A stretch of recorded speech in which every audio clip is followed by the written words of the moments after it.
خلصت. ليكني اجيت. كتبتها مثل مجنون ليلى، وكتبتها مثل روميو وجولييت، وكمان مثل عنتر وعبلة يلي يحبهم ما اكتمل ابدا. هلا هذا هو الشعر تبعك؟ لا يا عمي. يلا هلا رح نبلش، انتوا جاهزين؟ جاهزين. حضروا حالكم للشعر. انت عم تكتب؟ ايه انا جاهزة اكتب. اكتب. عوالمنا انفصلت كليا وحبنا مليء بالعاطفة، وسوف نغرق إن توحدنا. حبنا لن يكتب له النجاح. لك يا جار، هلا هي قصيدة برأيك انت؟ إيه لا تقطيع ظابط ولا في قوافي كمان. استنى عمي لحظة رح وصل لستة. أنا أحمد المتيم، حين وقعت في حب فتاتي انقلب عالمي بأكمله معها، لكن القدر جعلنا نفترق. هلا يا جار انت بتسمي هالحكي هذا هلا قصيدة؟ لا أكيد هي مو قصيدة عمي، أنا عم عبر فيها عن موجة قوية من عواطف قلبي.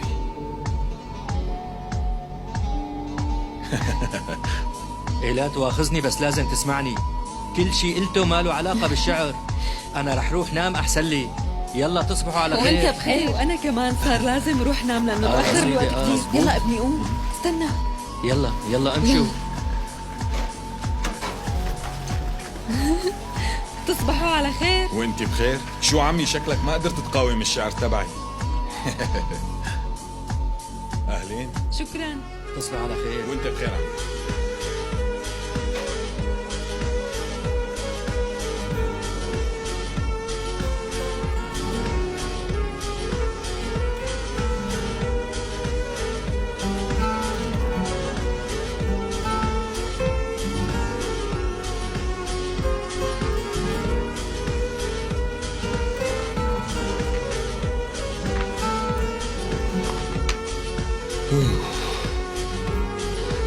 بعتذر، ما بعرف انه مفكرتك. اسفة. لا عادي ولا يهمك. انت بتعرفي انه اوزان وقت بلش كتابة كتب على مفكرة، بعدين كمل ككاتب قصايد على هالدفتر وضل يكتب على الورق لانه له حميمية.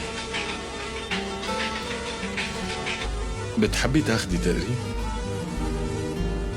ما في شي شخصي؟ لا، رح يجي شي يوم وحطه بدار النشر. خديه هلا احسن ما تشتريه بعدين.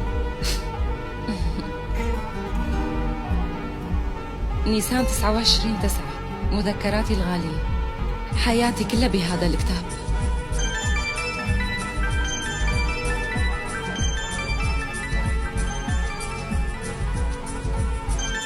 تليفونك عم يرن، ما رح تردي؟ لا.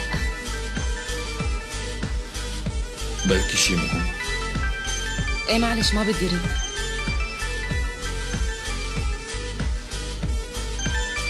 يعني كيف ما بدك تردي على ابوك؟ امسكي. قلت لك ما بدي رد، انت شو دخلك؟ لا عايشة قول ما صار شي، استني خلص شبه. انا اسف لا تروحي. انا ما قلت لك انه ما بدي رد عليه؟ طيب لا تبالغي ماشي. انا عم بالغ؟ مين قال لك هيك؟ شو عرفك بحياتي وشو دخلك؟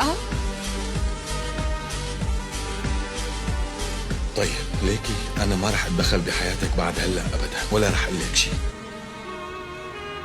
منيح؟ بوعدي. اتركي الشنطة من ايدك، يلا تعي. عادي. اخر مرة